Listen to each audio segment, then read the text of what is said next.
Mayın 8-i axşam 2 qrad qurğusu, bir tank və 30-40 döyüşçünün ümidinə qalan Şuşa faktiki olaraq işğal olunmuşdu.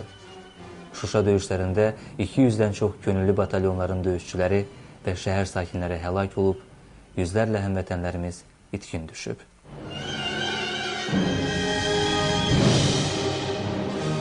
Şuşa cəmaatının yaşadığı o faciələri mən də yaşamışam.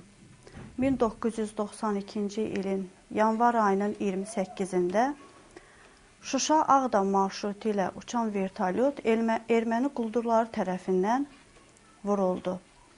Həmin vertolyotun içərisində 46 sərnişin vardı və bu sərnişinlərin hamısı həlak olmuşdu. Demək olar ki, bir ailə tamamilə batmışdı.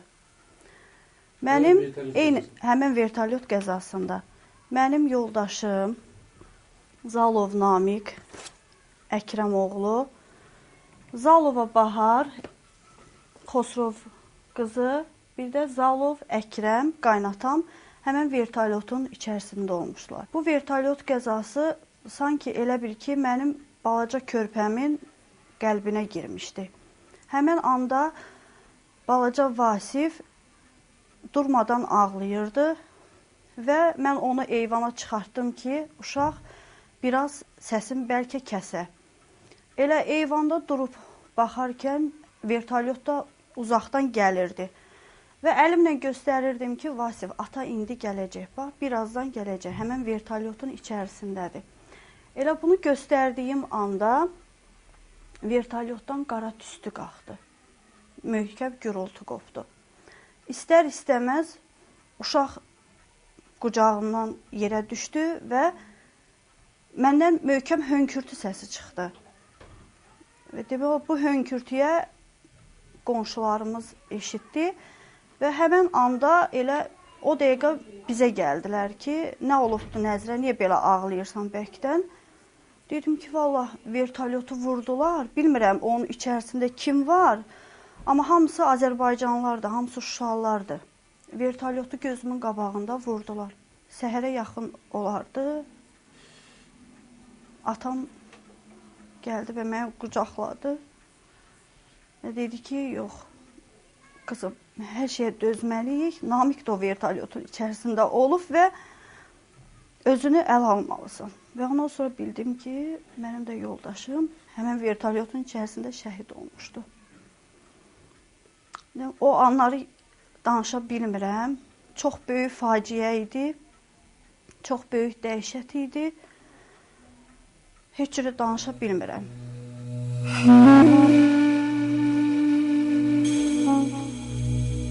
Şuşanı da belə itirdik. Dərdimiz azmış kimi bir dərd də haqladı bizi.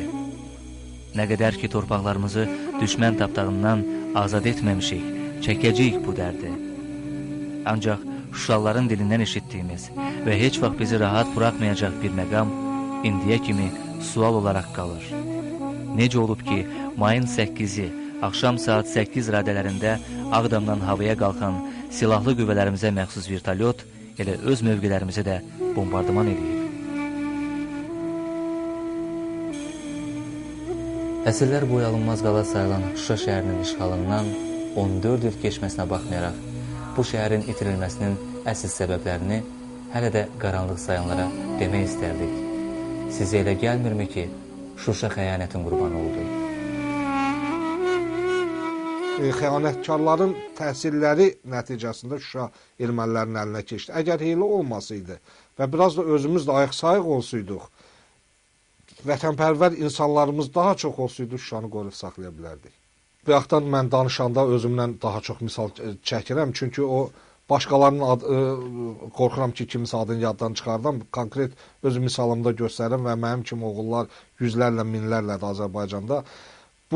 Mən hətta 2 kastillə də cəbhə zonasına, Şuşa polis şöbəsinin yerləşdiyi cəbhə zonasına getmişəm. Bir çəliklə orada getmişəm, postlarda durmuşam, uşaqlarla şöbədə olmuşam. Yəni, ən azı düşmənin hücumunu qarşılamağa onlarla bir sırada dayanmışam və bayaq dediyim kimi, ən böyük xoşbəxtlik vətən uğrunda şəhid olmaq, vətən uğrunda yaralanmaqdır. İnanın ki, mən Şuşanı azad eləmək üçün, torpaqlarımızı azad eləmək üçün nəinki bir ayağımdan keçməyə, o biri ayağımdan da keçməyə və canımdan keçməyə özümə şərəf bilirəm.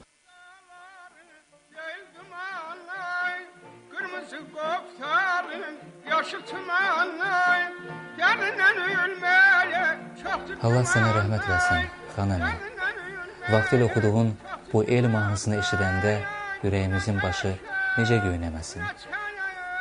Axı doğrudan da əsası Qarabağ xanı Pənahəli xan Cavanşir tərəfindən qoyulan Şuşamızın başını dumanlar alıb. Azərbaycanın musiqi beşiyi olan bu torpaqda onlarla tarixi abidələrimiz, Pənahəli xanın sarayı, Cümə məscidi, Aşağı Gövhər ağa məscidi, Xurşudbanu Natəvanın evi, Vaqifin məqbərəsi yağmalanıb, Bülbülün, Natəvanın heykəlləri düşmən gülləsinə tuş gəlib. Lakin böyükdən kiçiyə inanırıq ki, ən yaxın vaxtlarda Şuşanın başı üstündən qara dumanlar çəkiləcək, elindən obasından didərgin düşənlərimiz öz yurtlarına qayıdacaq.